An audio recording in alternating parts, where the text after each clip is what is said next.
Karen Douglas was a dedicated mother and exemplary teacher, until an unexpected fainting spell changed her life forever. During her near-death experience, she encountered a mysterious man sitting on a bench in a serene field, who warned her about the future of her son, Ethan, and the difficult battle he would face against a serious illness.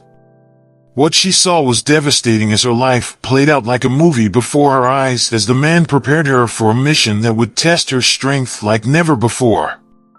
Now, back to reality, Karen must face the biggest challenge of her life, protecting her son and being ready for the upcoming fight. How will she deal with the pressure of knowing the future? And will the man's warning be enough to prepare her for what's to come? This is a moving story about courage, love, and overcoming. I'm Anthony Bennett, and welcome to my near-death experience channel. Let's listen to the story together. Karen Douglas was 38 years old and lived a comfortable life in Columbus, Ohio. Married to David, a dedicated civil engineer, and mother of Ethan, an 8-year-old boy full of energy and curiosity, her routine was balanced. She worked as a teacher at an elementary school, where she cared for her students with the same attention she gave to her family. To those who saw it from the outside, Karen seemed to have a perfect, organized life without any major surprises. She always knew how to deal with everyday challenges calmly. Even though everything seemed stable, Karen often felt tired. She lived for others, her students, her son, her husband, and rarely found time for herself. In recent months, he had felt a growing restlessness, a feeling that something in his life was about to change, but he didn't know exactly what it was.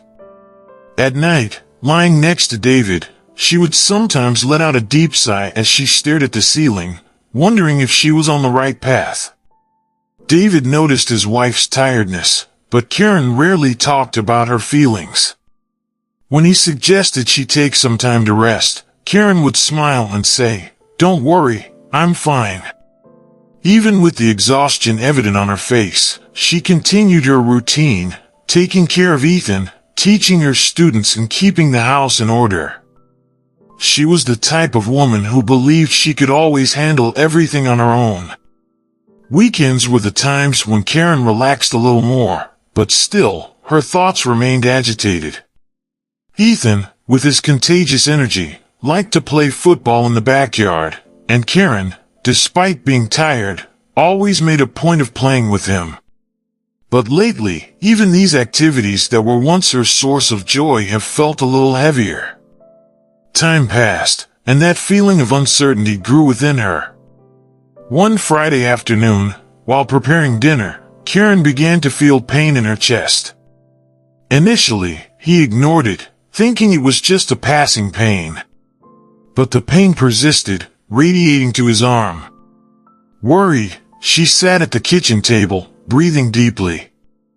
"Am I exaggerating?" he thought, as he tried to calm down. But suddenly the pain intensified, and before he could call out to David, everything went black. David found Karen passed out on the kitchen floor minutes later. He lifted her quickly and, in a panic, called an ambulance. Ethan, scared, watched his unconscious mother while David tried to remain calm. "She'll be fine, son, don't worry," David said, trying to reassure Ethan, but the worry was evident on his face. When paramedics arrived, Karen was quickly taken to the hospital, and David and Ethan followed as quickly as they could. At the hospital, doctors carried out tests to understand what had caused Karen to suddenly faint. They suspected a heart attack or something related to stress. While waiting for news, David tried to keep Ethan distracted, but it was clear the boy was scared. "What's going on with Mom?" Ethan asked, his eyes filling with tears. David hugged him tight, not knowing how to respond. Karen woke up a few hours later, already in the hospital, with blurred vision and a slight pain in her chest. She looked around and saw David beside her, holding her hand. "What happened?" she asked, still confused. You passed out at home. The doctors are trying to find out what happened, David replied, visibly relieved to see her awake. Karen tried to get up, but her body felt weak and preferred to lie down, listening to the machines around her. The doctor entered the room, looking calm but worried. Karen, it looks like you had a breakdown due to stress and overexertion. Your heart is overwhelmed, explained the doctor, with a serious expression. He continued, we need you to rest and avoid high-pressure situations in the coming days. We will do more tests to make sure everything is okay. Karen nodded, but inside, she was filled with a mix of fear and denial. I don't have time to rest, he thought. Over the next few weeks, Karen was forced to slow down. She was on leave from work, and David was doing his best to take care of everything at home in addition to his own work. Karen tried to recover, but her mind remained occupied. She constantly asked herself what was wrong. Was something bigger happening in your life? The internal discomfort she had been feeling for months seemed to be related to something deeper, but she didn't know exactly what. During her recovery, Karen spent long mornings alone, which left her with too much time to think.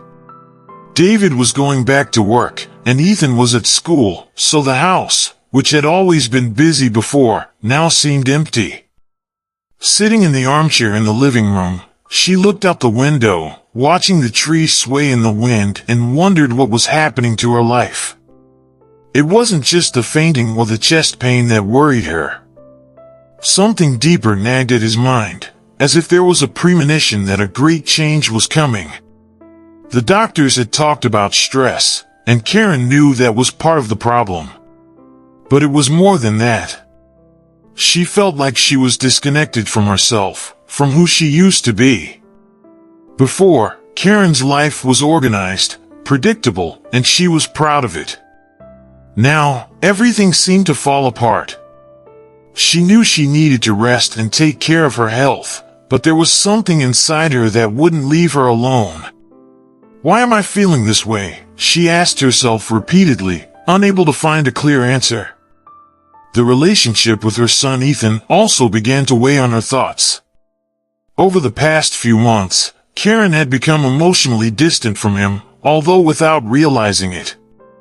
She always loved him deeply, but she noticed that he was more impatient, less present in small moments that used to fill her with joy. She felt guilty about that. Does he realize, he thought, as he remembered the last times they played together in the backyard. Guilt consumed her, but she didn't know how to deal with it. One afternoon, while David was out and Ethan was playing at a friend's house, Karen decided to walk through the park near her house. I needed to clear my mind and breathe some fresh air. During the walk, his thoughts continued to spin. He wondered what was wrong with his health and whether he should change his life in some way. She also thought about Ethan, fearing that her recent estrangement might be affecting the boy more than she realized. Worries wouldn't leave her alone. As she walked slowly through the trees in the park, Karen suddenly felt dizzy. The same pain in his chest returned, this time more intense, and before he could understand what was happening, his legs gave way. She fell to the ground, the world around her going dark once more.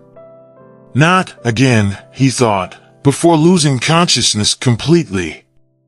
Silence enveloped her, and the darkness seemed absolute, as if all sound and light had disappeared from the world.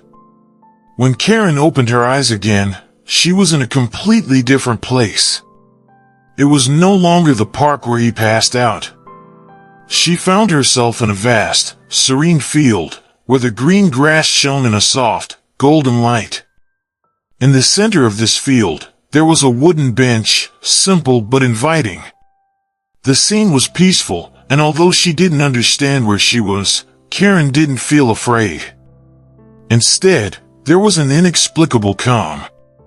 She knew this place was different, special, but yet it was strangely at peace. Karen stood up, her body feeling light and refreshed, as if the pain in her chest had disappeared. He walked to the bench, where he saw a man sitting, with his hands resting on his knees, looking at the horizon. He looked calm, with a serene expression on his face. Something about him was familiar, although Karen couldn't say where she knew him from.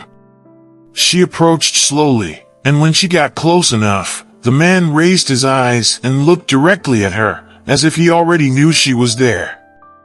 "You came," he said, his voice calm and welcoming. Karen hesitated for a moment, trying to understand the situation. She had no idea where she was, but something inside her told her that this meeting was important. She sat down on the bench next to the man, not knowing exactly what to expect. "Where am I?" he asked, looking around, observing the endless field and the soft light that bathed everything around him. The man, without looking away from the horizon, calmly replied, "You are in a place between two worlds. A place of rest and reflection." Karen felt a shiver run through her body. "Between two worlds," he repeated, trying to process what that meant. The man turned to her and smiled, a calm but deep smile. "Yes, you are in a place where souls come to reflect on their lives. It is not your time yet, but there are things you need to see before you return," he said, with a voice that conveyed both comfort and mystery. Karen felt a mix of curiosity and apprehension.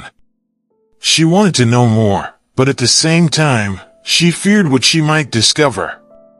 Suddenly, the environment around them began to change. The colors of the field transformed, and images began to appear in the air, as if a film was being projected in front of Karen. She saw scenes from her own life, moments from her childhood, her adolescence, the early years of her marriage to David, the birth of Ethan. It was like watching a movie of her life, but with a clarity and intensity she had never experienced before. Every detail was there, every emotion felt anew. The scenes continued to pass quickly, but there was a feeling that something important was coming.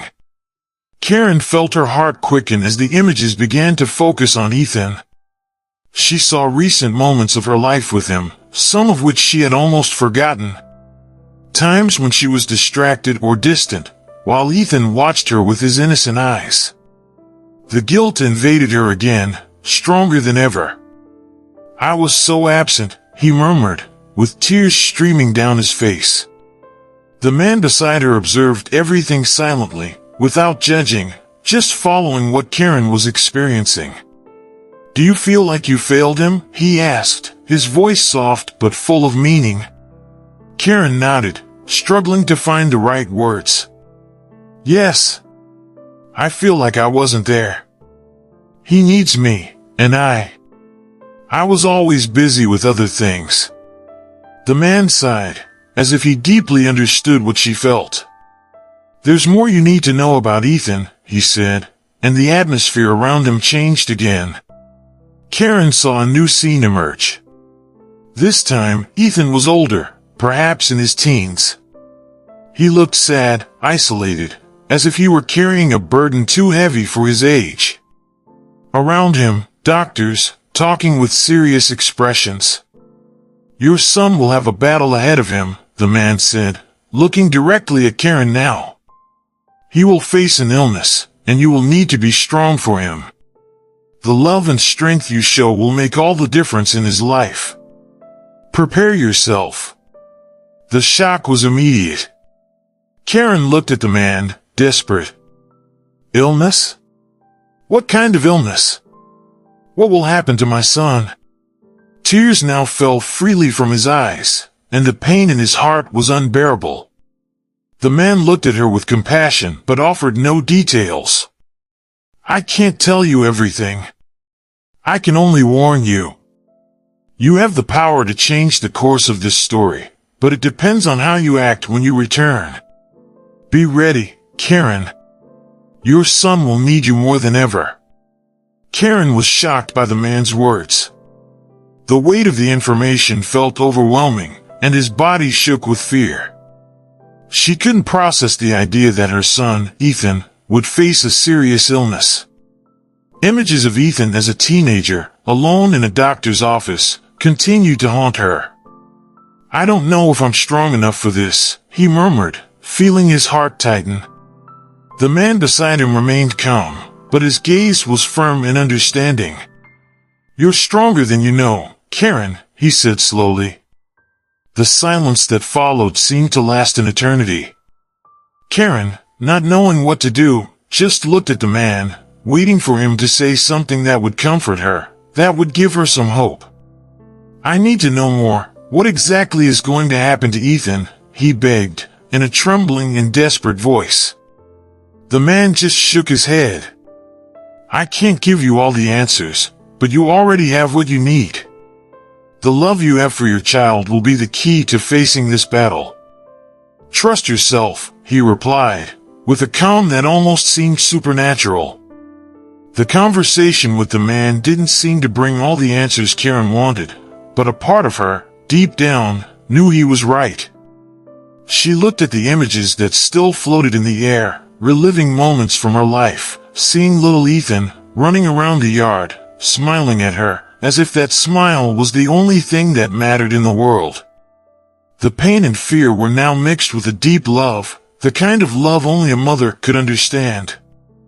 "I'll do anything for him," she thought, determined, although still scared. Little by little, the images began to disappear, and the field around them began to fade.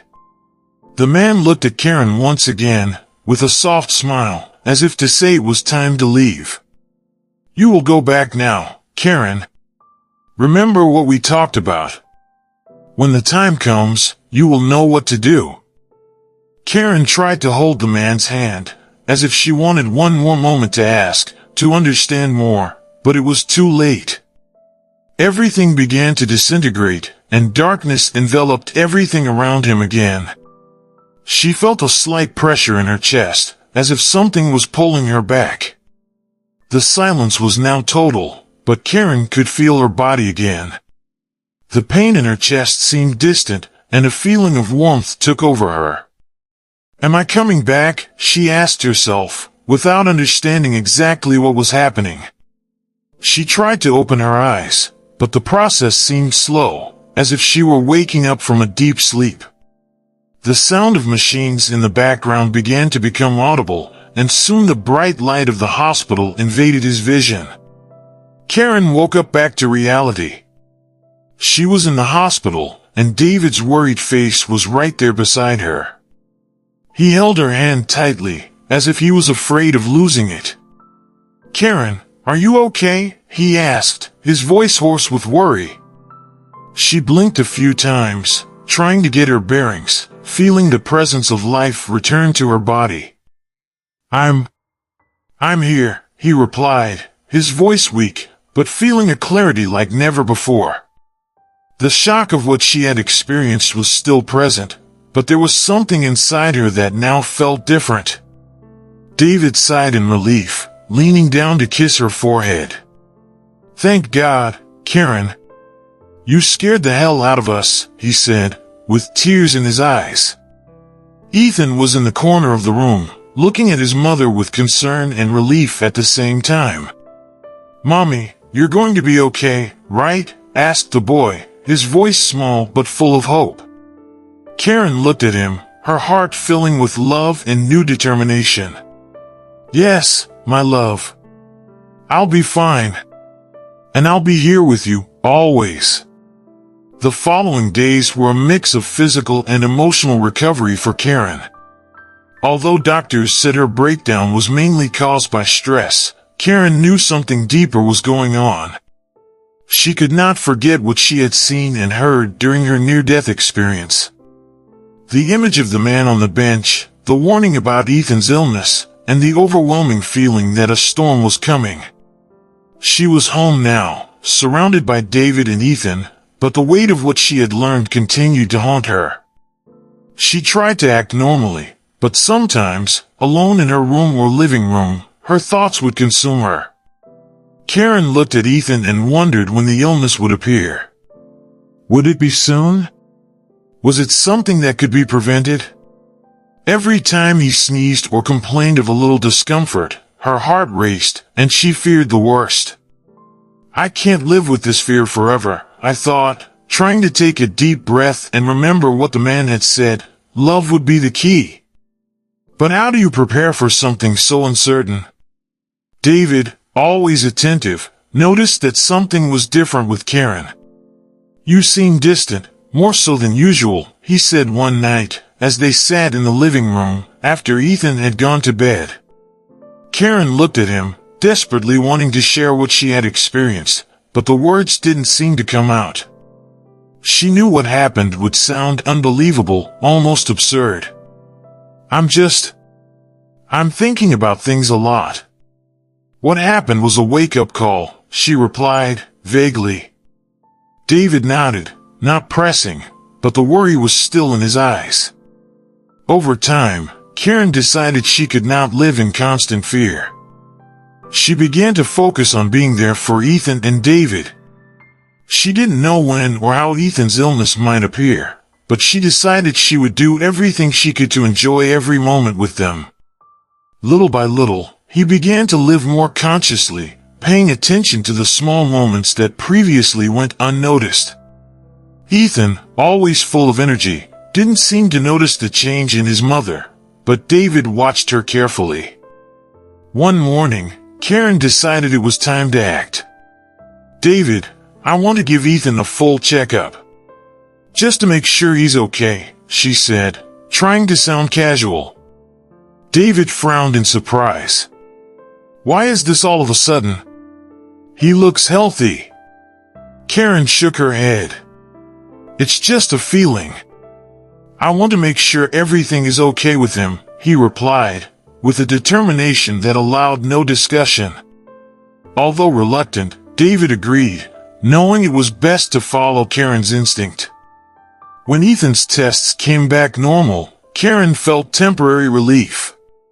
But the warning from the man on the bench still hung over his head. She knew that the disease would not be something predictable, something she could see in advance. I need to be prepared, emotionally and mentally, she thought, as she watched Ethan playing in the backyard. Karen was determined to be the strength her son needed when the time came, but that didn't make the burden any lighter. What she had experienced in that place between worlds was not something she could share with many people. David, although worried, seemed to accept that something had changed in Karen, even if he didn't know what it was.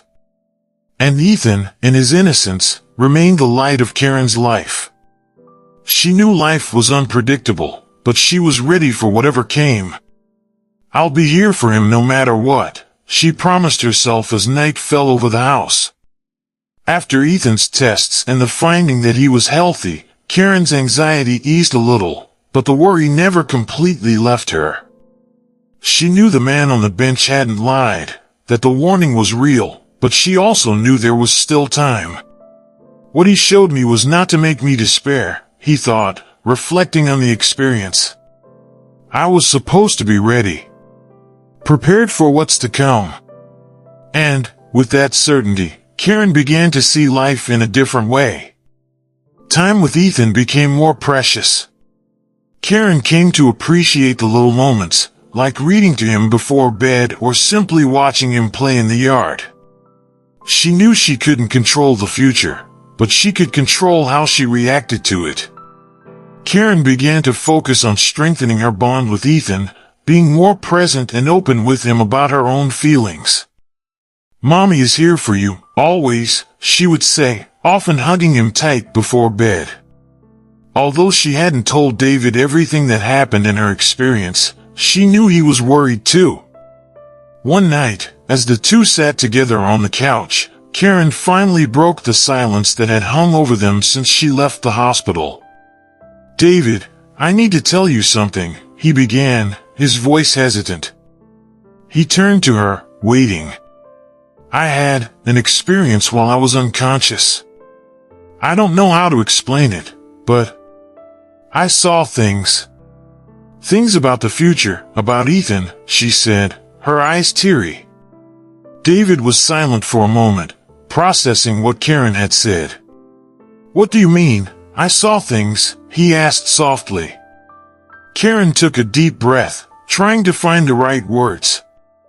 "I saw that he was going to go through something difficult. An illness. And I need to be prepared for that," she said, feeling the weight of those words. David was surprised and a little skeptical, but he knew his wife well enough to know she was serious.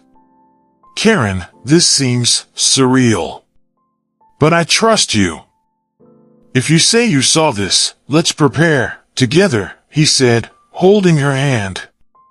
David's support brought Karen comfort, and for the first time, she felt like she was not alone on this journey. Although uncertainty still hung over them, there was a renewed strength in their union. The two began planning small adjustments to their family life, without letting fear dominate them. "We don't know when or how, but we'll be ready," David said, and Karen felt a deep sense of relief. Together, they would be able to face whatever came their way. Karen and Ethan's relationship also blossomed in ways she didn't expect. Karen started to be more open with her son, encouraging him to talk about his feelings and fears. Ethan, for his part, seemed closer to his mother than ever. The barriers that once existed between them, caused by stress and emotional distance, began to crumble. Karen knew this time with him was precious, and she wouldn't waste another moment. As the months passed, Karen became more confident in her ability to face the future. The initial fear that paralyzed her gave way to a sense of determination. "I can't control what will happen, but I can control how I react to it," she thought. And, with this new perspective, she began to live her life more fully, more connected with the people she loved. A few months after his near-death experience, Karen began to notice subtle changes in Ethan. He, who had always been an energetic child, began to complain of tiredness more frequently. At first, she tried not to worry too much. School was demanding more, and he had started playing sports regularly. "He just needs more rest," she told herself, even though the restlessness was already there. The warning from the man on the bench about Ethan's illness never left his mind. One Sunday afternoon, Karen and David took Ethan to soccer practice. It was something he loved, and Karen enjoyed watching him play, watching his enthusiasm with his friends. But that afternoon, Ethan seemed different. He played without the same energy as before, and his expression was more serious. Karen, sitting in the stands, watched his every move, feeling a chill down her spine. "Is it today?" he thought, not wanting to believe that the disease could be starting. Suddenly, in the middle of running, Ethan stopped. His friends continued, but he stood still on the field, clutching his chest. Karen stood up instinctively, her heart racing. She knew something was wrong. "David!" he shouted, running towards the field. Ethan began to stagger, and before she could reach him, he passed out. Time seemed to slow down as Karen ran to her son, panic taking over every cell in her body. David was right behind her, already picking up the phone to call an ambulance. "Ethan! Ethan, wake up!" Karen screamed, holding her son in her arms, feeling his weight, weak and vulnerable. David knelt beside them, trying to remain calm as he spoke to the 911 dispatcher. "It's going to be okay, Karen. The ambulance is on the way," he said, trying to be strong, but the fear in his voice was palpable. Ethan's face was pale, and Karen felt the dread she had feared for months come true. And now, his illness has started, he thought, with tears streaming down his face. The next few minutes seemed like an eternity. The ambulance arrived, and paramedics quickly placed Ethan on a stretcher. Karen and David followed the emergency car to the hospital, with Karen holding David's hand, shaking with fear. At the hospital, as doctors tended to Ethan, Karen felt as if the floor was collapsing beneath her feet. "I knew this was going to happen," she repeated to herself, with a heavy heart. David, trying to be the pillar of strength, was at her side, but they were both overcome with fear of what was to come. After what seemed like hours, a doctor came out of the room where Ethan was being examined. He approached Karen and David with a serious expression. "Your son suffered an attack of extreme fatigue, and we are investigating possible causes," said the doctor. Karen could barely process the words. Everything seemed like a blur, a jumble of medical terms and uncertainty. "I knew something like this would happen, but how do I deal with it now?" I thought, not knowing how to face the moment. David hugged her tight, trying to calm her down, but Karen felt lost. They waited hours for test results. When the doctor finally returned, looking more serious, Karen knew that the fight the man on the bench had mentioned was just beginning. "There are signs of a heart condition that we need to investigate further," the doctor said. The words hung in the air, heavy and devastating. Karen looked at David, and then at the door where Ethan was lying. "I need to be strong," she repeated to herself, remembering what she had promised in that supernatural encounter. After the initial diagnosis, Ethan underwent more examinations and tests. Doctors explained that he had a rare heart condition that could have serious complications over the years. With appropriate treatment, there are good chances that he will have a normal life, they said, trying to reassure his parents. But to Karen, the doctor's words were like knives, each one opening a new wound. The vision of the man on the bench continued to haunt her. I knew this would come, but why now?" I thought, trying to hold back the tears. Ethan didn't seem to fully understand what was going on. For him, it was just an extended hospital visit, with lots of doctors asking questions and doing tests. Karen tried to remain calm by his side, holding his hand and smiling, even when her heart was crushed inside. "I'm here, son. It's going to be okay," she said, over and over, trying to convince herself as much as him. Ethan looked at her with his big innocent eyes, trusting his mother completely, and it forced her to find strength she didn't know she had. David was also trying to be strong, but Karen saw the fear in his eyes.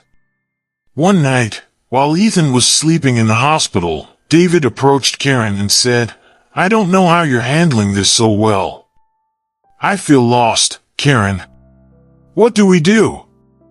Karen took a deep breath, feeling her husband's pain and concern, but something inside her had changed since that experience at the bank. "We will fight for him, David. Together. No matter what happens, we will be strong for our son," she replied, with a firmness that surprised even herself. From that moment on, Karen decided that she would not let fear dominate her. She remembered the man's warning, but she also remembered his words about the power of love and strength. Karen knew this journey would be long and difficult, but she was ready to face each challenge head-on. Ethan needed her more than ever, and she wouldn't fail him.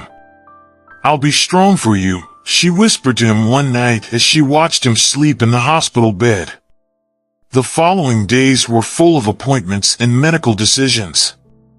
Karen was always there, listening intently to every detail, asking questions, and trying to understand everything that could be done to help Ethan.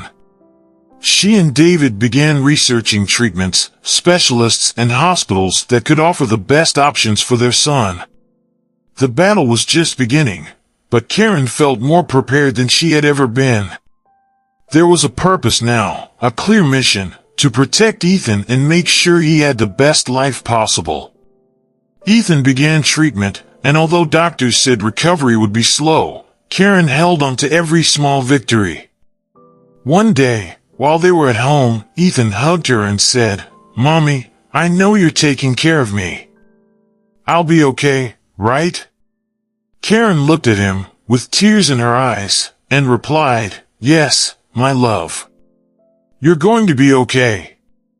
I promise I'll always be here for you." This was more than a promise, it was an undeniable truth. Ethan would be her priority, and she would give her all to ensure his health and happiness. The near-death experience had shown Karen that life was fragile and full of uncertainty, but it had also given her something precious, the clarity that love and strength were the most powerful tools she had. And with these tools, she knew she could face anything. Karen was now ready for whatever the future brought. Over time, Ethan began to slowly recover. Although their condition required ongoing care, Karen and David learned to live with their new reality. Karen's near-death experience, which had initially frightened her, now seemed to have been both a warning and a gift. If I hadn't had that meeting, maybe I wouldn't have been prepared, she thought, in many moments of reflection. The man on the bench had prepared her for the battle that was to come, and now she understood that the inner strength he had mentioned had been within her all along. Karen's relationship with Ethan has strengthened in ways she never imagined. They began to share special moments, small conversations at the end of the day, laughter while playing together in the backyard, and even difficult moments in the hospital became opportunities for deeper connection. "I love you, Mommy," Ethan said often, and each time she heard it, Karen felt like she was fulfilling the mission the man at the bank had given her. She knew this journey was long, but she was willing to take each step. David was also fundamental in this new phase. The relationship between him and Karen, which previously faced the normal stresses of everyday life, blossomed again. The near-death experience had taught them both the value of time and presence. David, who was initially skeptical about what Karen had experienced, now saw the transformation in his wife and believed in her instinct and strength. "You're the strongest person I know," he said one night, as he watched her take care of Ethan. Karen smiled, knowing her strength came from the love they shared. In the months that followed, Karen also began sharing her story with other mothers facing similar challenges. Although the near-death experience was difficult to explain, she found comfort in helping others understand that no matter the hardships, inner strength was always there, ready to be discovered. Her conversations with these women were therapeutic, and she realized she had found a new way of living, not just facing her own fears, but helping others face theirs.